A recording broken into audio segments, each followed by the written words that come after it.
Gloria a Dios. Entonces, hoy continuamos con el estudio de Apocalipsis en su capítulo 15, versículo 1. Dice: vi en el cielo otra señal, grande y admirable, 7 ángeles que tenían las 7 plagas postreras, porque en ellas se consumaba la ira de Dios. La grande señal que está viendo el apóstol Juan en esta visión es que ha llegado el final de la gran tribulación. Ese periodo de persecución que ha tenido el imperio del anticristo durante un tiempo de 3 años y medio, es decir, en la segunda fase de los 7 años que describió Daniel en su profecía de que vendría una gran calamidad sobre este mundo y una grande persecución sobre el pueblo de Israel. Cuando dice la palabra, vi en el cielo otra señal grande y admirable, es porque la ira de Dios va a dar término a ese imperio del anticristo, que es el que hace la grande tribulación, según lo vimos allá en Apocalipsis capítulo 6, con los jinetes del Apocalipsis, donde se describía el proceso de la falsa paz en aquel jinete de un caballo blanco. Luego vemos entonces cómo se desencadena al terminar esa falsa paz repentinamente la guerra, la mortandad, la escasez de los alimentos. Posteriormente vimos cómo ese gobierno, ese imperio del anticristo, sella a las personas en la frente y en las manos para que puedan vender y comprar, y los que no se dejaron sellar entonces serían perseguidos y muertos por ese imperio, por ese tipo de gobierno. Y Dios no se ha quedado sin una respuesta. Hemos visto también que las almas que están muertas debajo del altar clamaban a grande voz pidiéndole al Señor que hiciera justicia. Y Él les dijo que esperaran todavía un poco de tiempo, porque la hora no había llegado, ya que otros hermanos igualmente que ellos necesitaban o era necesario que pasaran por el martirio y la muerte. Pero aquí vemos el preámbulo de lo que Dios va a hacer para terminar no solamente con ese imperio, sino con sus seguidores y ejecutar los juicios en justicia. Debemos entender que el juicio de Dios, proclamado por los profetas desde tiempos antiguos, ha llegado aquí en el capítulo 15. Por eso dice: vi en el cielo otra señal grande y admirable, 7 ángeles que tenían las 7 plagas postreras. El número 7 es el número de la obra terminada. Lo sabemos por Génesis, cuando dice que el Señor terminó la creación y descansó. Ahora bien, Dios realmente no necesita descansar, no duerme ni descansa el que guarda a Israel, dice la palabra. Pero en esa figura de Génesis, Él asume lo que se llama un antropomorfismo, una característica de hombre, para que nosotros podamos entender lo que Él está haciendo. Él se sentó a descansar no porque estuviera cansado, sino porque había terminado en 7 días, 6 días de creación y 7 días de contemplar que todo lo que había hecho era bueno en grande manera. Y aquí el número 7 nos indica que es la plenitud de los juicios de Dios ejecutados por estos 7 ángeles que son enviados directamente del trono de Dios allá desde el cielo. Dice que tenían las 7 plagas postreras. La palabra juicio, que viene del griego crisis, nos indica que hay una sentencia, sobre los pobladores de la tierra que no han querido obedecer a nuestro Señor en su palabra y no han querido aceptar a Jesucristo como su único y suficiente Salvador personal. Antes bien, han decidido creerle al anticristo y plegarse a ese sistema de idolatría. Entonces, el juicio es la sentencia que Dios ha dado y las plagas es el instrumento que Dios utiliza para ejercer ese juicio. Dice que tenía las 7 plagas postreras porque en ellas se consumaba la ira de Dios. Es el fin de la ira de Dios.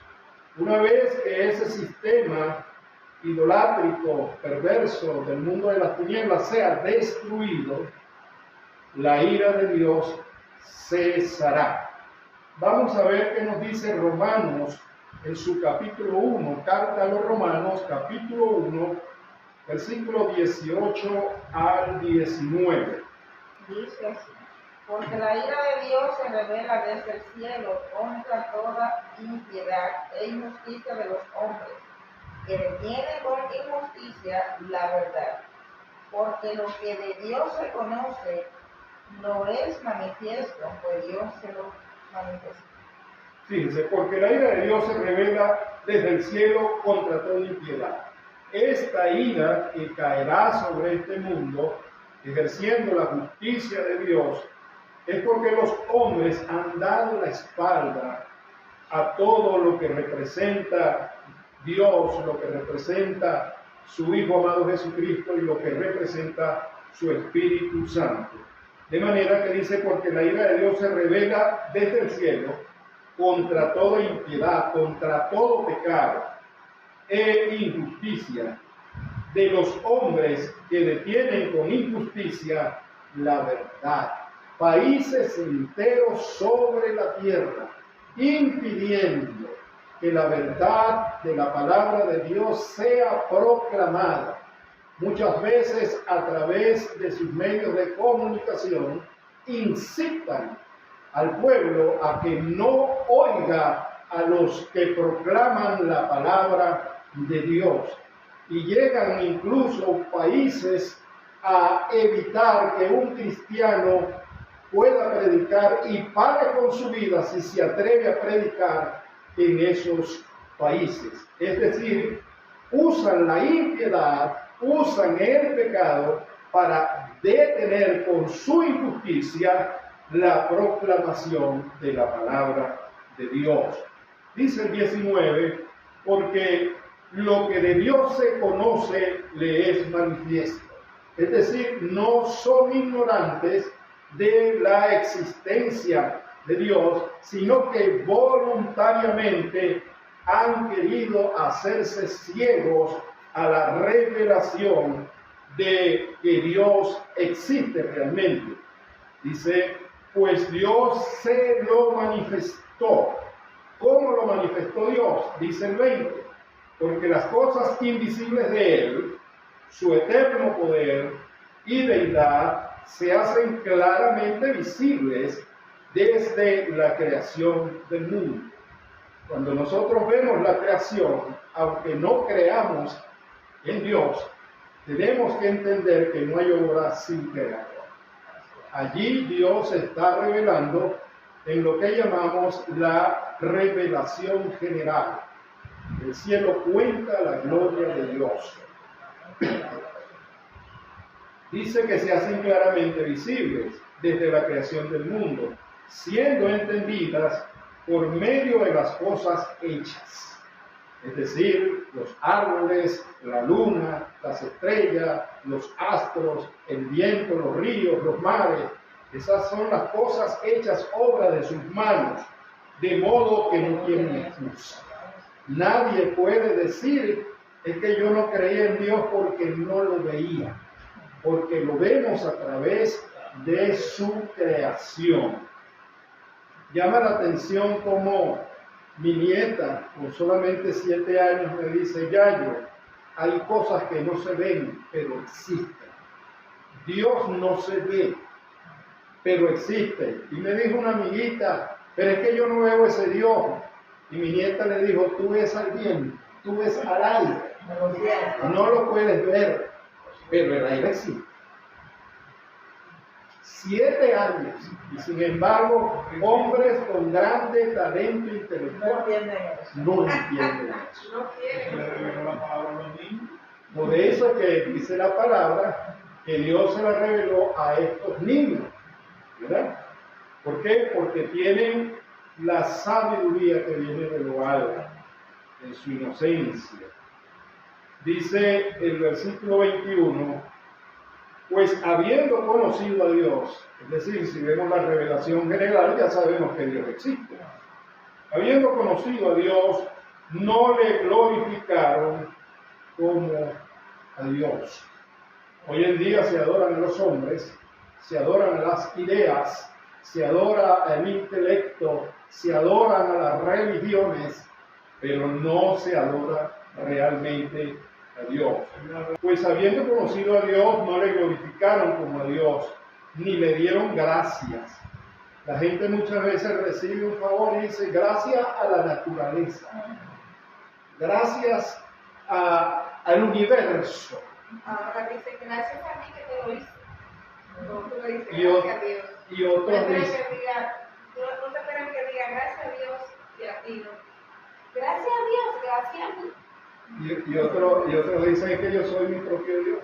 Así. A mí me lo han dicho. Sí. En mi trabajo. Sí. Gracias a las energías positivas. Gracias a las energías positivas. Gracias al ídolo tal que me hizo tal favor. Pero realmente dice la palabra que no le dieron gracias a Dios, sino que se envanecieron en su razonamiento. Ahí está. Aplican la filosofía, que es el razonamiento humano para explicar las cosas humanas, pero no sirve para explicar lo sobrenatural de Dios. Se envanecieron en sus razonamientos y su necio corazón fue entenebrecido. El necio es aquel que piensa que Dios no existe. Y llega el momento en que por la dureza de su corazón, por no querer entender la palabra de Dios, Dios lo deja en su libre albedrío. Dios lo abandona en su libre albedrío, que decida qué es lo que va a hacer. Pero estamos seguros que una persona en su naturaleza caída siempre escogerá mal. Siempre escogerá mal. Dice el 22: profesando ser sabios, se hicieron necios y cambiaron la gloria de Dios incorruptible en semejanza de imagen de hombre corruptible, las hacen ídolos, en imágenes de aves. Adoran imágenes hechas como que fueran aves, de cuadrúpedos, los becerros de oro que hicieron en la antigüedad, y aún de reptiles. Esa conducta es lo que suscita la ira de Dios. Dios en su misericordia les ha dado tiempo, o nos ha dado tiempo, para que reflexionemos y reconozcamos su grandeza, su gloria y su poder.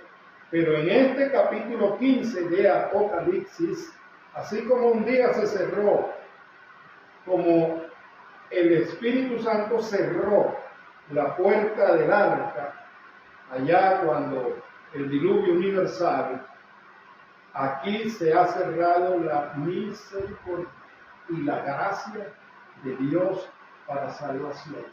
Dios lo está anunciando porque en ella se consumaba la ira de Dios. Dice el versículo 2: vi también como un mar de vidrio mezclado con fuego. En la simbología bíblica, el mar de vidrio, que está como cimiento debajo del trono de Dios, representa la pureza, la santidad y la dignidad de Dios. Pero aquí no lo vemos solamente como ese mar de vidrio transparente, pulido, sino que está mezclado con fuego. Y el fuego representa el juicio. Nos está diciendo que de la gloria de Dios, del cielo de gloria, del cielo de santidad, del cielo de su poder, se efectúa el juicio sobre la tierra y sus habitantes. Dice entonces, vi también como un mar de vidrio mezclado con fuego, y a los que habían alcanzado la victoria sobre la bestia y su imagen y su marca y el número de su nombre, en pie sobre el mar de vidrio con las arpas de Dios. Entonces, estas personas que han alcanzado la victoria porque han pasado por la grande tribulación y no negaron a Dios. Ahí están los 144,000 escogidos de las 12 tribus de Israel, que fueron sellados como propiedad de Dios en su frente, en un punto visible, para que la protección de Dios les permitiera pasar por la grande tribulación sin ser muertos. Pero allí también están todos los mártires que no se dejaron sellar ni en la frente ni en las manos por el anticristo y prefirieron ir a la muerte, pero no negar a su Señor. Hay un hecho histórico allá en los tiempos de Nerón, en Roma, cuando los césares pedían adoración como Dios y los cristianos de la iglesia primitiva marcharon hacia la muerte, marcharon a ser muertos por las bestias en el Coliseo romano o a ser encendidos como antorchas humanas, pero no negaron a su Señor. Ese es el contexto histórico.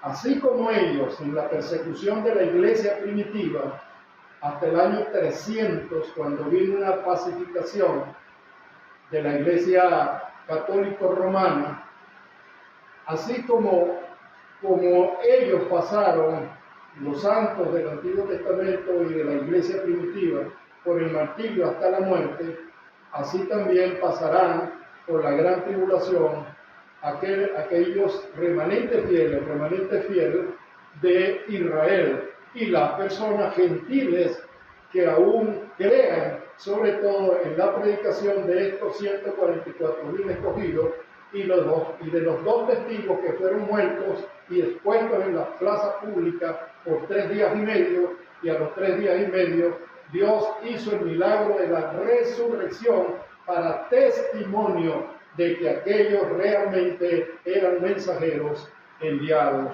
por Dios.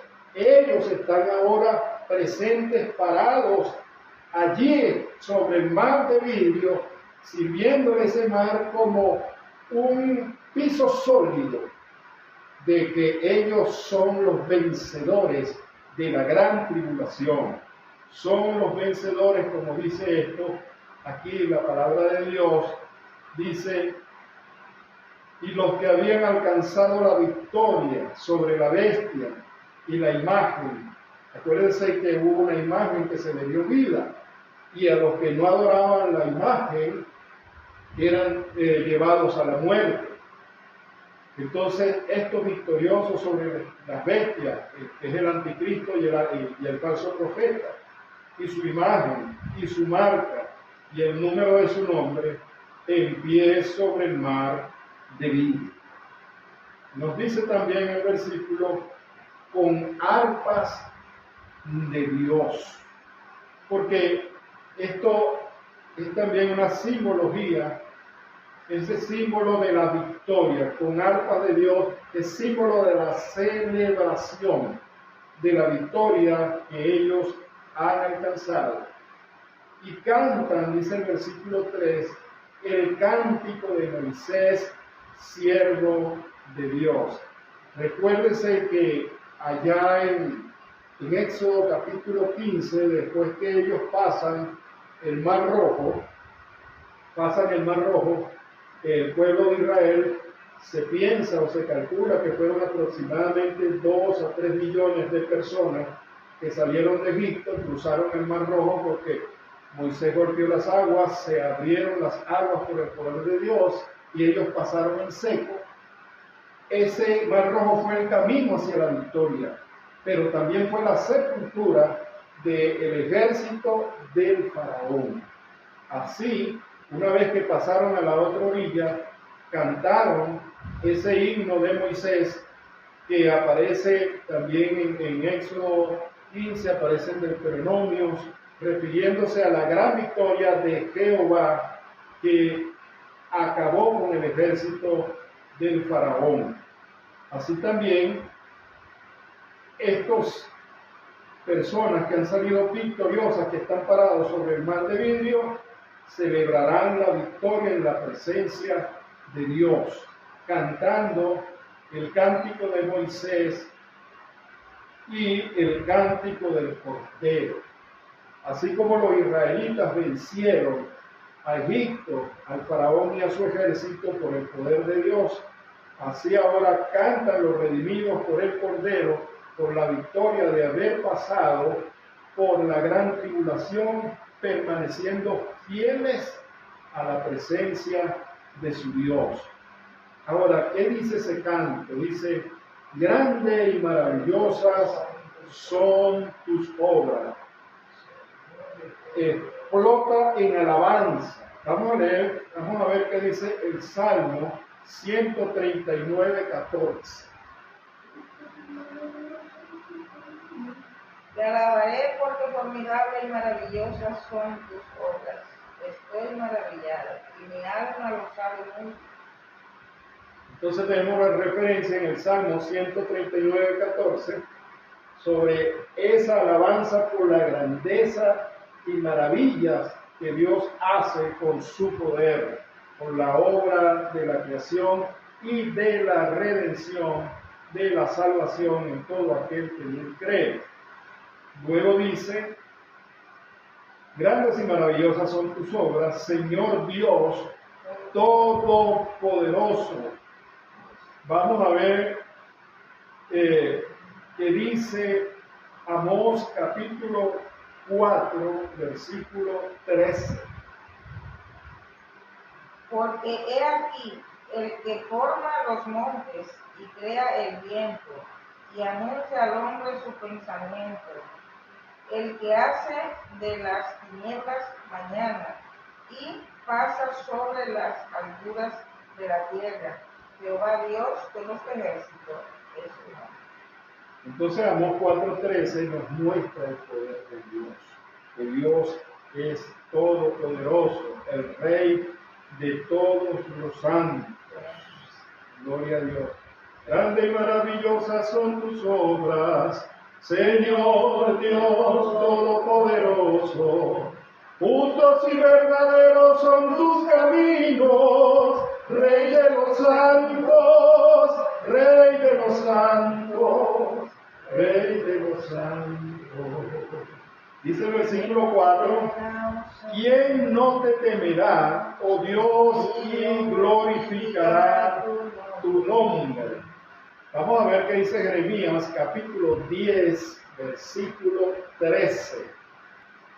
A su voz se produce muchedumbre de aguas en el cielo y hace subir las nubes de los postreros de la tierra. Hace los relámpagos con la lluvia y saca del viento sus frutos. Ahí seguimos viendo el poder de Dios, el Todopoderoso. Dice, pues solo tú eres santo, por lo cual todas las naciones vendrán y te alabarán. Salmo 66:4. Toda la tierra te adorará y cantará a ti, cantará a tu nombre. Tengo por aquí Isaías 66:32. Porque como los cielos nuevos y la nueva tierra que yo hago permanecerán delante de mí, dice Jehová, así permanecerá vuestra descendencia y vuestro nombre. Esa es promesa que le ha sido dada a Israel. Así como se mantendrá la creación de Dios, así también se mantendrá Israel en la presencia del Altísimo. Luego dice el versículo 5, después de estas cosas miré, y he aquí fue abierto en el cielo el templo del tabernáculo del testimonio. Aquí hay que entender que el único pueblo al cual Dios le dio la orden de hacer un templo fue a Israel. De tal manera que cuando dice aquí, después de estas cosas miré, que aquí fue abierto en el cielo el templo del tabernáculo del testimonio, debemos entender que en el cielo hay un templo. Y ese templo que fue edificado aquí en la tierra por Salomón era reflejo del que estaba arriba en el cielo. Y en esta área que dice el templo del tabernáculo del testimonio, está hablando del lugar santísimo, donde aquí en la tierra estaba el arca del pacto, y dentro del arca del pacto estaba la vara de Aarón, que reverdeció, símbolo de resurrección, estaba el maná, símbolo de que Dios nos mantiene, no solamente de pan vivirá el hombre, sino de toda palabra que sale de la boca de Dios, y estaba también las tablas de la ley, y es necesario para la vida, para la resurrección, obedecer, obediencia y santidad a Jehová, como lo ha proclamado el Señor. Eso no fue una casualidad, eso vino del templo que está erigido arriba ya en el cielo, en la presencia de Dios. Después de estas cosas miré, dice Juan, tiene la visión, y aquí fue abierto en el cielo el templo del tabernáculo del testimonio. Allá no se necesita el arca porque Dios está presente constantemente en él. Luego dice el 6, y del templo salieron los 7 ángeles que tenían las 7 plagas. Dios le da la orden a estos ángeles a que ejecuten la plenitud del juicio a través de las plagas. Estos ángeles están vestidos de lino limpio, que significa pureza y santidad a Jehová. Es resplandeciente porque reflejan la gloria de Dios, y ceñidos alrededor del pecho con un cinto de oro que muestra la dignidad, las riquezas de la sabiduría de Dios sobre esos ángeles. Luego dice el versículo 7, y uno de los 4 seres vivientes dio a los 7 ángeles 7 copas de oro. Entonces vemos a los querubines que están en la presencia alrededor del trono de Dios guardando su santidad, que le da una copa a los 7 ángeles, son 7 copas, una para cada uno, llenas de la ira de Dios. Es un simbolismo. Así, porque estas copas no son como las copas que nosotros vemos por lo general o usamos, sino que son unos platillos que son de poca profundidad. De manera que si usted coloca un líquido allí, es fácil que salga. No es la copa que nosotros nos imaginamos como un cáliz. No, señor. Aquí este tipo de copas son unos platillos con un fondo de poca profundidad, de manera que el líquido que se vierta ahí sea fácilmente derramado. Entonces dice, después de estas cosas miré, y aquí fue abierto en el cielo el templo del tabernáculo del testimonio, y del templo salieron los 7 ángeles que tenían las 7 plagas, vestidos de lino limpio y resplandeciente, y ceñidos alrededor del pecho con cintos de oro. Y uno de los 4 seres vivientes dio a los 7 ángeles 7 copas de oro, llenas de la ira de Dios, que vive por los siglos de los siglos. Es posible que una persona que no conozca la palabra de Dios diga: es injusto que Dios vaya a derramar su ira sobre este mundo para destruirlo, para que esta creación, llegado su tiempo, sea terminado y comience la nueva creación, los cielos nuevos y la tierra nueva, que es lo que el Señor tiene para los que le aman, para los que creen en Él y para los que le obedecen. Pero vamos nosotros a buscar una referencia en Mateo capítulo 26, versículo 39, para explicar un paralelismo y para explicar por qué la ira de Dios va a caer sobre este mundo. Mateo capítulo 26, versículo 39.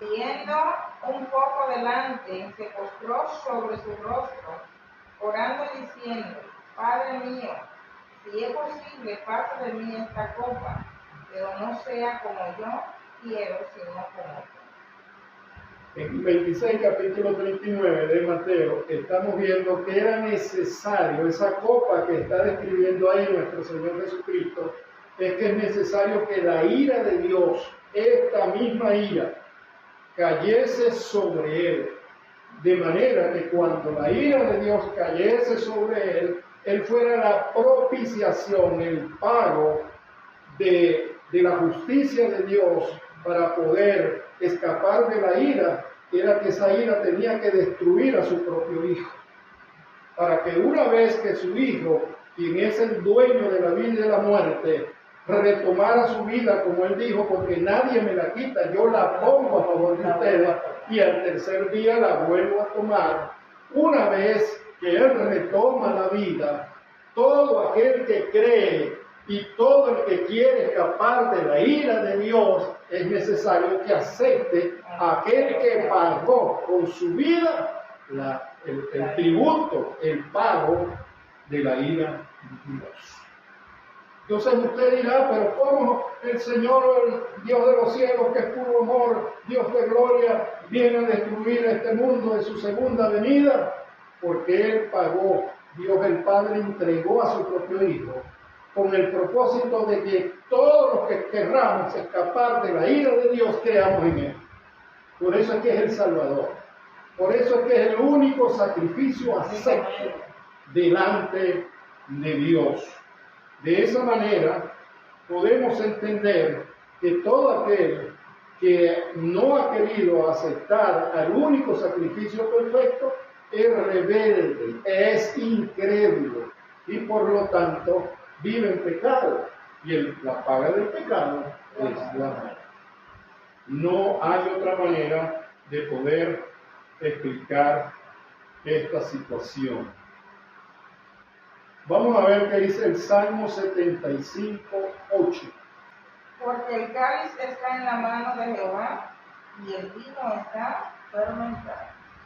Hasta el fondo lo apurarán, y lo beberán todos los impíos de la tierra. Entonces, allí también se hace referencia a la copa de la ira de Dios. En Isaías también hay una referencia. Isaías 51, 17 dice: despierta, despierta, levántate, oh Jerusalén, que bebiste de la mano de Jehová el cáliz de su ira, porque el cáliz de aturdimiento bebiste hasta los sedimentos. Es decir, Israel ha pasado por un juicio parcial, donde Dios ha tenido que derramar su ira para corrección de ese pueblo. Pero la ira que estamos viendo aquí en el capítulo 15 es la ira que ya no tiene vuelta atrás. Es una ira para destrucción total. También voy a leer lo que dice Gálatas. Gloria a Dios, lo voy a leer.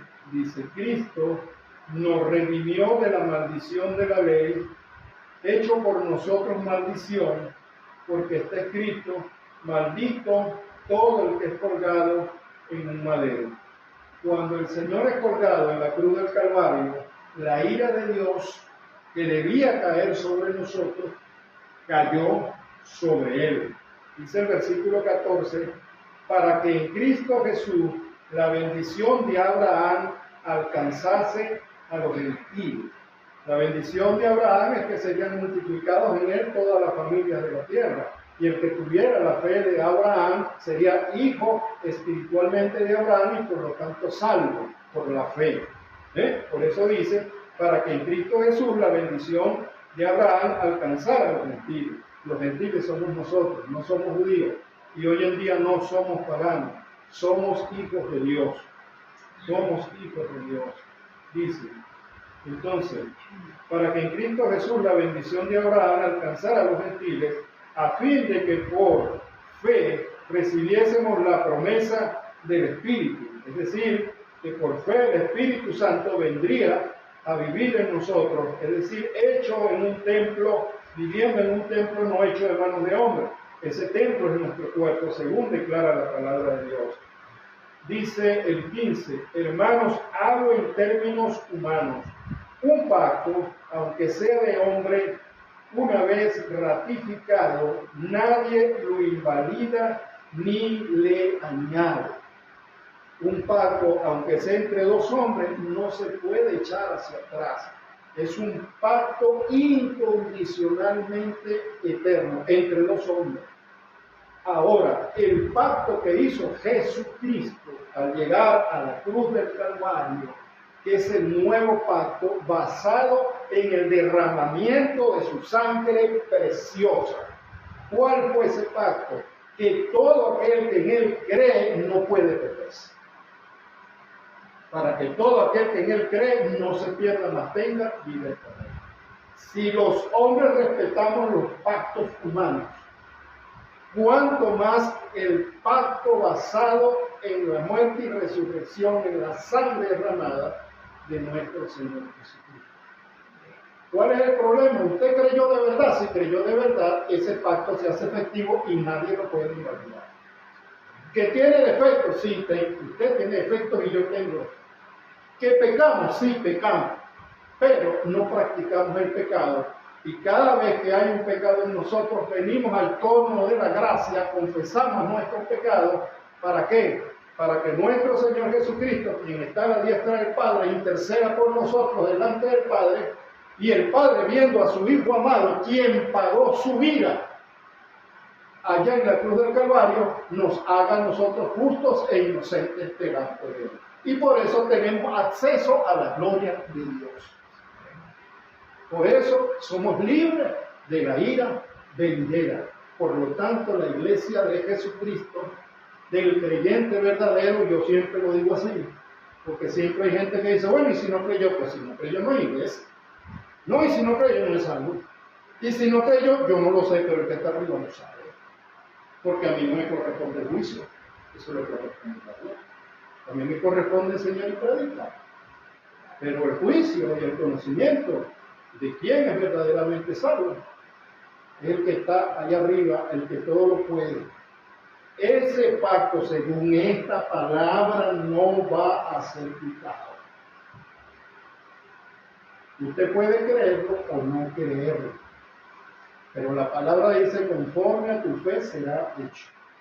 Yo soy de los que creen que ese pacto incondicional por la sangre derramada en la cruz del Calvario me hace salvo y acepto delante de la presencia del Padre, del Hijo y del Espíritu Santo de Dios. Y usted no lo cree, pero yo lo creo porque lo dice la palabra. Entonces, no es que yo obligo a las personas a pensar como yo. Hago el esfuerzo de que las personas entendamos lo que dice la palabra de Dios. Gloria a Dios. Gloria al Señor. Dice entonces el 8, y el templo se llenó de humo por la gloria de Dios. Vamos a ver qué dice Éxodo 19, 16 al 18. Aconteció que el tercer día, cuando vino la mañana, vinieron truenos y relámpagos, y espesas nubes sobre el monte, y sonido de bocina muy fuerte, y se estremeció todo el pueblo que estaba en el campamento. Y Moisés sacó del campamento al pueblo para recibir a Dios, y detuvieron al pie del monte. Y se detuvieron al pie del monte. Todo el monte Sinaí humeaba porque Jehová había descendido sobre él el fuego, y el humo subía como el humo de un horno. Todo el monte se estremecía en gran manera. Entonces vemos ahí como el humo subía, dice, porque ese humo representa la gloria de Dios, la presencia de Dios. Dice ahí el texto que el Señor le hablaba a Moisés con voz tronante y el humo subía hasta el cielo, es decir, se manifestaba la gloria de Dios. Y aquí ese es el paralelo histórico, así como ocurrió allá en el Sinaí. Vemos en el versículo 8 que dice, y el templo se llenó de humo por la gloria de Dios y por su poder. Y nadie podría entrar en el templo hasta que se hubiera cumplido las 7 plagas de los 7 ángeles. Eso de que dice que nadie podía entrar en el templo, pues uno entra en el templo para interceder, para pedir misericordia, para pedir que Dios detenga muchas veces los juicios parciales que vienen sobre este mundo. Pero aquí se cerró la gracia y se cerró la misericordia. Nadie podía entrar en el templo, nadie podía interceder para que Dios detuviera ese juicio hasta que se hubiese cumplido las 7 plagas de los 7 ángeles. Eso es lo que quiere decir. Muchas personas dirán, pero eso es tremendo, eso realmente es difícil de creer, pero es lo que dice la palabra. Es lo que dice la palabra de Dios. Un día Jesucristo recibió esa ira. ¿Para qué? Para hacer nuestra propiciación. En ese momento cuando Él dice, pasa esta copa, si es posible que esta copa pase de mí, porque toda la ira de Dios viene sobre Él. Esa misma ira que viene sobre todas aquellas personas que no han querido creer en la palabra y en la existencia de Dios, que no han honrado a nuestro Señor Jesucristo como Dios. Él no es un maestro, Él no es un profeta, Él es el Mesías esperado por Israel y Él es nuestro Salvador. Bueno, hasta aquí lo que Dios me ha dado. Si hay alguna pregunta, si hay algo que no se entienda, yo tenía un profesor que decía, cuando nadie habla, o lo entienden todo o no entienden nada.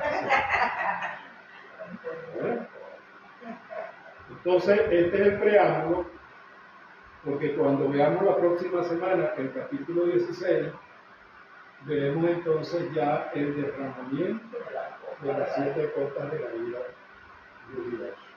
¿Qué quiero transmitirle al que no conoce a Cristo?